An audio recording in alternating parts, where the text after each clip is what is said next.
Meron po akong ipapakita sa inyo at babasahin ko rin. Ito muna ah. Ito, mababasa ba niyo yan? Yan, medyo tatagal-tagal lang ko para mabasa nyo.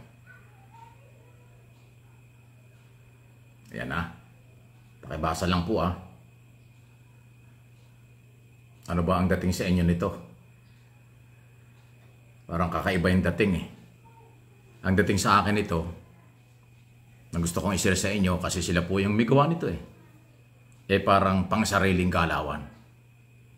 Ito po ay si, di ba? Kita naman yun. Dating Pangulong Duterte at saka si Inday Sara, Vice President. Pero ito yung mensahe, isa sa mga mensahe ni Duterte doon sa pagharap niya doon sa rally sa Cebu noong isang araw. Ito nakalagay dito. Actually, itong lahat ay talagang pwedeng tumakbo. Pwedeng manalo. Sinabihan ko na kailangan ko sila para kay Inday. Ibig sabihin nun, para kay Vice President Duterte. Kung manalo silang lahat, safety na si Inday, Vice President Sara Duterte. Ayan, sabi niya kung manalo daw, safety na. Hindi ma-impeach, hindi na ma-impeach. Ayan, safe na raw si Inday. Sabotuhan pa lang na lamang. Sabotuhan pa lamang. Lang naman sa Senado. Ibig sabihin, sabotuhan pa lang, lamang na daw sa Senado. Ayan. So, ang hinihiling ko sa inyo, ito na yung sinasabi niya, iboto niyo silang lahat. Kasi, mga matitinong tao ito. At ang personal kong hiling para sa aking anak. Ito yung binasa ko lang yung kanyang sinabi. Tingin ko rito mukhang kulang sa nagkulang sa advice kung ano ang masamang epekto nito. May masamang epekto yan. Ano ang masamang epekto? Yung palang kanyang mga kandidato at tinutulungan, ang layunin niya para lang manalo, para maisalba si Inday Sara, Vice President, sa impeachment. Sabi niya, iboto niyo, matatalino sila para dahil personal ka lang hiling para sa aking anak. Hindi pa niyo nakuha yan? Kayong mga followers at naniniwala kay Duterte, hindi ba garapalan ito na gusto niyang kayo ay sumuporta sa kanyang kandidato para isalba si Sara Duterte sa impeachment? Sandali lang. Ang eleksyon sa Mayo for senador ay dapat senador ka ng mamamayang Pilipino. Pagtatakbo ka, dapat senador ka ng 115 milyong Pilipino dito at sa abroad. Hindi ka dapat maging senador lang ng iisang pamilya para maisalba si Inday. Di ba ang linaw-linaw nito? Akala niyo nabibiro, kaya nga pinapakita ko sa inyo para mabasa niyo. Ayan sa kanya nanggaling yan. Yan yung t-shirt niya suot nung siya yung nagsasalita sa Cebu. Yung kailang rally doon. Di ba? Linaw. Di ba? Gusto niyang manalo ang kanyang kandidato at kanyang ini-endorso at kanyang hinihiling sa inyo ng mga butanting iboto sila para daw safe na yung kanyang anak. Para hindi ma-impeach yung kanyang anak. So gusto niyang manalo ang kandidato para lang sa kanyang sarili pala. Kaligtasan ni Inday Sara. Hindi para isalba ang Pilipinas sa maraming problema ng ating bansa, kung ano-ano yan. Seguridad, ekonomiya, marami pang problema ating bansa. Dapat ganun ang senador. Ang gusto maging senador.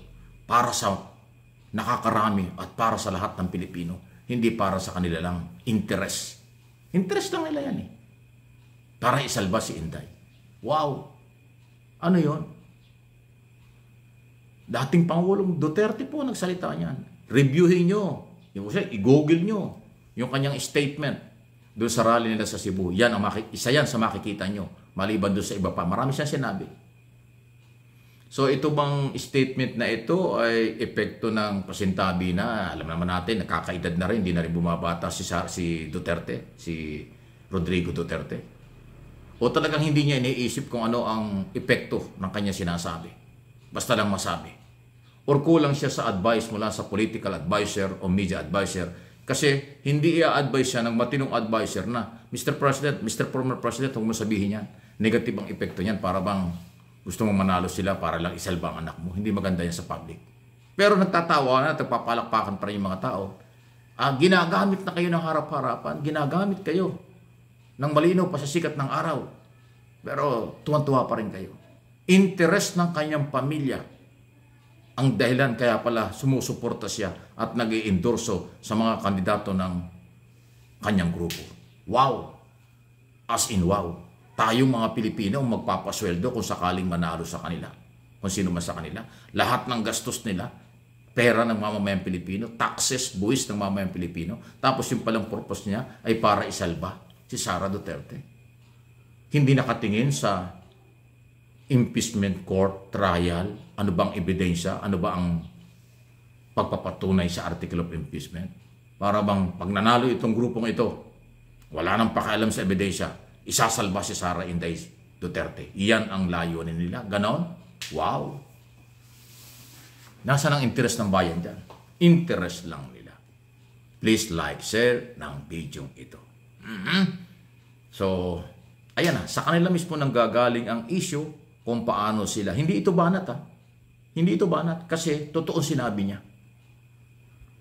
Hindi yan fake news dahil sinabi niya.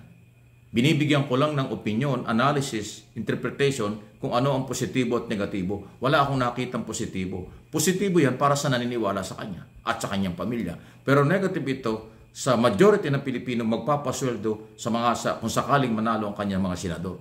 Yung pala ang layunin, isalba lang si Sara Duterte. Wow! So again, hindi ito batikos. Ito ay buhay na issue na kanyang sinabi, ipinapaliwanag lang natin. Kaya yung mga troll, baser ng Duterte Camp, aral-aral kayo. Hindi lahat ng sinasabi ay batikos. Ito ay galing sa kanya rin. Baka hindi nyo alam. Ngayon, alam mo na. Now you know kung ano yung inyong pinaglalaban. Ganon ba yun? Kaya maging matalino sa darating na halalan. Huwag paggamit sa makasariling galawan. Iboto natin ang merong prinsipyo, may kakayanan at merong kayang gawin para sa bayan, hindi para sa isang pamilya o isang partido o kung kanino man. Dapat maging senador ng Republika ng Pilipinas ang dapat mananalo. Hindi senador ng iisang grupo lang o ng iisang pamilya tulad na sinabi ko. Dahil tayong lahat ang magpapasweldo. People's money ang gagastusin ng sino man senador at sweldo, allowance, lahat-lahat galing sa mamamayang Pilipino. Pagkatapos iba pala ang galaw. Iba yan. Huwag naman ganon. Maraming kandidato na may prinsipyo at may kakayanan. Maraming kandidato na para sa bayan. Yun ang ating piliin. Mga tao, makabayan, meron tayong pakinabang. Yung mga makasarili, pangsariling galaw, pangsariling interest lang, huwag tayong sumali dyan. Delikado yan. Please like, share ng video.